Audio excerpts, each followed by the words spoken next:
నమస్తే. దేశం మొత్తం స్కామ్ కాల్స్తో అట్టుడికిపోతోంది. ఇప్పటికే స్కామ్ కాల్స్తో స్కామర్ల వలలో చిక్కుకొని చాలా మంది తమ డబ్బును పోగొట్టుకున్నారు. అయితే చాలా మంది ప్రతిరోజు స్కామ్ కాల్స్ని ఎదుర్కొంటున్నారు.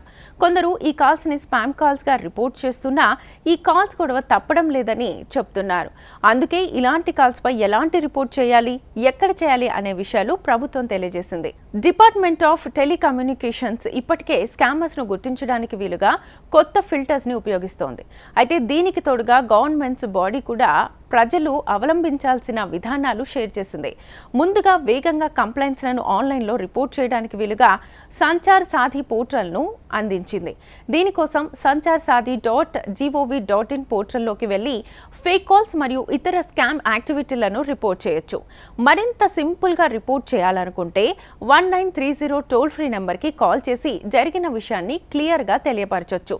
ఇక అన్నింటికన్నా సులువైన శీఘ్రమైన పని మీ దగ్గరలోని లోకల్ పోలీస్ స్టేషన్లో కేసు ఫైల్ చేయడం. దీనికోసం పోలీస్ శాఖ ప్రత్యేకంగా సైబర్ క్రైమ్ వింగ్ను కూడా నిర్వహిస్తోంది. దీని ద్వారా స్కామ్ కాల్స్ బారిన పడకుండా ఉండొచ్చు. సెన్సిటివ్ ఇన్ఫర్మేషన్ను ఎప్పుడు ఫోన్ కాల్లో షేర్ చేయకూడదు. అనుమానిత కాల్ మీరు అందుకున్నట్లయితే వెంటనే కట్ చేయాలి. ఒకవేళ SMS అయితే వెంటనే డిలీట్ చేయాలి. మీకు వచ్చింది స్కామ్ కాల్ అని తెలిసిన వెంటనే నెంబర్ను డిలీట్ చేసి రిపోర్ట్ చేయాలి. మీరు తీసుకునే చిన్నపాటి జాగ్రత్తలు మీ స్కామర్ల బారిన పడకుండా కాపాడతాయి.